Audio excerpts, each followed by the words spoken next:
Gagal jantung adalah kondisi yang berbahaya dan mengancam jiwa. Namun ada beberapa subtipe dari gagal jantung yang bisa dibantu oleh alat yang dinamakan cardio resynchronization therapy atau kita singkat CRT.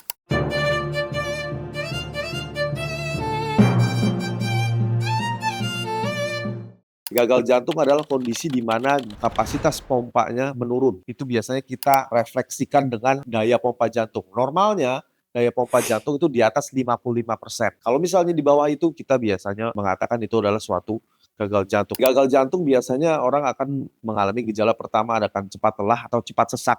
Sesak saat aktivitas, kalau di istirahat dia membaik. Kadang orang dengan gagal jantung itu pada saat tidur malam-malam dia terbangun karena sesak. Lalu gejala lain bisa berupa bengkak-bengkak di kaki, ada subtipe yang bisa dibantu dengan alat yang namanya CRT. Pertama adalah gagal jantung dengan penurunan fungsi pompa jantung. Di bawah 35% penurunan fungsi pompa jantungnya. Lalu nomor 2 ada blok konduksi.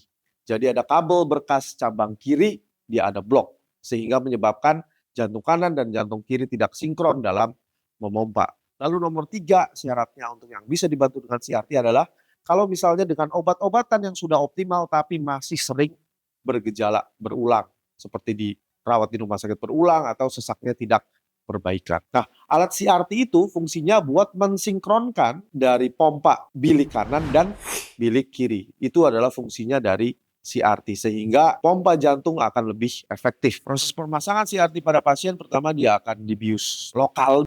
Nanti kita akan lakukan sayatan ya di daerah dada seperti ini sepanjang ini. Lalu akan dimasukkan kabel ke dalam jantungnya ke bilik kanan, ke pembuluh darah di bilik kiri dan di serambi jantung. Lalu kita akan tanam alatnya di bawah kulit. Alatnya bisa bertahan antara sekitar 6 sampai 10 tahun. Nah, setelah pemasangan, CRT bisa berefek pada pasien menjadi dia jalannya lebih baik, sesaknya berkurang, dan peningkatan fungsi pompa jantung. Biasanya kalau misalnya pasang CRT atau pacemaker yang biasa, yang nomor satu yang perlu diperhatikan apa? Karena itu kan kabel ya. Kabel ini cuma nyantel doang tuh di dalam jantung. Jadi kita nggak boleh angkat tangan tinggi-tinggi seperti ini. Gitu, karena yang dalam 3 bulan pertama tentunya ya, dalam 3 bulan pertama. Setelah itu sih bebas. 3 bulan pertama kalau kita angkat tinggi-tinggi, bisa jadi copot tuh si kabelnya. Nomor 2, kita harus jaga lukanya tetap baik. Kenapa? Karena yang kita takutin, paling kita takutin adalah infeksi. Seperti itu. Nomor 3, kita harus regular follow up. Regular follow up-nya diapain? Nah, kita lakukan reprogrammer. Reprogramming itu alatnya menggunakan kayak seperti komputer seperti itu, menggunakan Bluetooth, kita akan bisa ngecek daya baterainya gimana, kondisi kabelnya seperti apa. Oke, jadi jika Anda terdiagnosa gagal jantung yang beberapa subtipe tertentu seperti yang saya sebutkan tadi, kita bisa berkonsultasi dengan dokter terkait. Semoga informasinya bermanfaat. Sampai jumpa.